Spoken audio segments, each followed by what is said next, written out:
So the United States beat Denmark 6-3. The score isn't indicative of how this game really played out for the first half of it, at least. And that mainly had to do with the poor goaltending you saw from Swayman in net. I'll just say this, Swayman to me shouldn't have even been on this Olympic squad in the first place. Sure, double IHF, he did okay.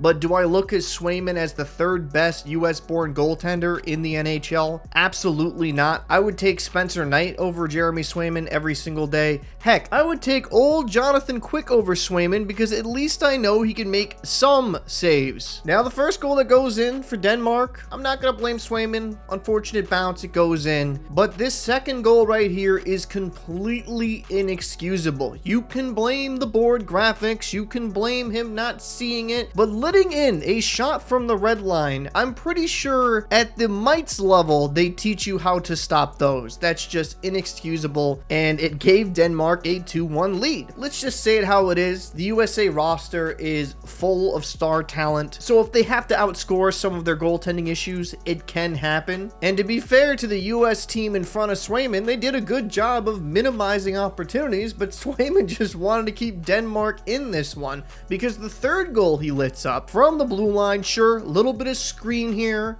but that is a save you have to have. In the waning seconds of the second period, you're up 4-2, you re-establish control, you let in this weak goal from the point, and now we have ourselves a 4-3 game going into the third. Now, if you watch the game, the US dictated the play for the most part, but it felt like when Denmark had any type of offensive zone pressure, it'd be safe to assume the US squad were gripping their stick a little bit, even if they had minimal amount of offensive zone time, because any shot could beat Swayman. He had a very poor game in my opinion, and hopefully this will be the last time we see him in the Olympics. You have Hellebuck, you have Ottinger, who I think are far better goalies than Swayman, even though Ottinger's statistics and even Hellebuck's, you could argue, haven't been great this season, but I have far more faith in them as goaltenders than I do of Jeremy Swayman. And I do think it was a mistake having Swayman over Spencer Knight. I think Knight's a far better goaltender as well, but that's a whole different conversation. US is 2-0 in this tournament, and while